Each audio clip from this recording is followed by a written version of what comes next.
On migration there, on net migration, on your watch, ballooned. I mean, you made a stand over Rwanda, but you oversaw huge increases in net migration. You broke that manifesto promise. It helped reform win those votes. Well, look, Chris, I'm as angry and frustrated about that as anyone else. Ultimately, that's why I chose to resign as Minister from the Cabinet at the time. And I fought relentlessly to secure the biggest changes to our legal migration system in decades. They will reduce the number of people coming into this country by 300,000 every year, and you're just starting to see that come through in the figures. But I don't think that's enough. This is putting massive pressure on housing, on public services, on community cohesion. We're not the united country that I want us to be, and that's why I say there's a very clear choice. Let's cap the numbers coming into our country. To what level again? I would do the tens of thousands or lower. And the most important point is we've got to get Parliament to do this, so that we can look the public in the eye this time and say it's actually going to happen. But you know really well, don't you, the Treasury and departments will say we need public sector workers to be in our hospitals, our care homes. They'll make their case to increase that level above 10,000. I mean, you're just saying this to win these guys' support, aren't you? No, Chris, I've been saying this for months, for years. This is why I resigned from the Cabinet. I wrote a 100-page report on this earlier in the year. You resigned over illegal migration, not legal migration. I resigned the public's trust. We've lost the public's trust on this issue. And I wasn't willing to be just another minister who makes and breaks promises on immigration. And I don't want our party to keep making and breaking promises. Because frankly, there's no future for our party unless we fix this issue.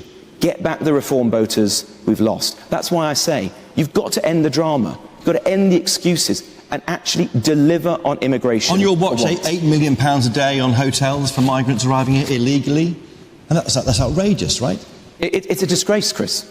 I felt as angry as anyone else about that. I know those communities. You know, they are in the places I represent, the place I grew up. We've got to change. That's why I started to close the hotels. And you see what Labour have done today. They said that they're going to procure more of the hotels, because instead of strengthening the Rwanda scheme like I wanted, they scrapped it altogether. They've left us completely at the mercy now of the people smuggling gangs. The only barrier of people coming to our country is the weather in the English Channel. That is wrong. We have to be different, have a clear policy, hold the Labour Party to account, and Hey guys, as the Tory leadership races down to party members who tend to lean further to the right than your average MP, the main topic of the debate has unsurprisingly been immigration. Robert Jenrick or Jenrick? Yeah, I'll say Jenrick, but who knows, was put on the spot during a GB News debate where it was pointed out that the net migration rose during his time at the Home Office. Jenrick responded by putting on a tough front, claiming he was more upset about it than anyone else and had resigned over the issue. He then made a bold promise to drastically reduce immigration numbers. And you heard it right, he says tens of thousands or lower. This proposal is absolutely insane. There are already significant worker shortages, including 150,000 in the NHS alone, with an additional 100,000 needed in social care. Reducing immigrations to such levels would be disastrous. Jenrick is clearly pandering to the far-right faction of the Conservative Party when he could actually be delivering on his promise. And whether he could actually deliver on his promise is another question entirely. The fact remains that sectors across the UK are facing worker shortages, and his solution is to cut immigration further. It's sheer madness.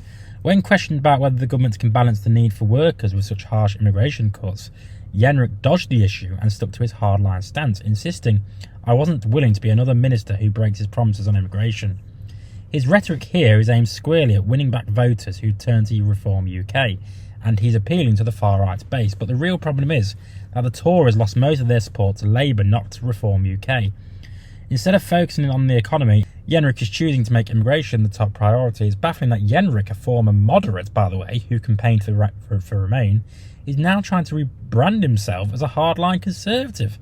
But the question is, will Conservative members buy it? They may find Kemi Badenoch, with her more consistent far-right positions, a more authentic choice. While Jenrick is a good speaker, his past might weigh him down. But let me know what you think in the comments. I've been Jake from Just Jake, and as always, subscribe to the channel, and I'll see you next time.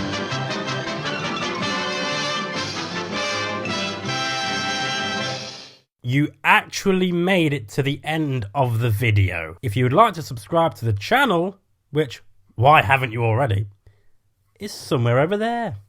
And also, If you want to watch more videos, also check out over there. I've been Jake from Just Jake. See you later.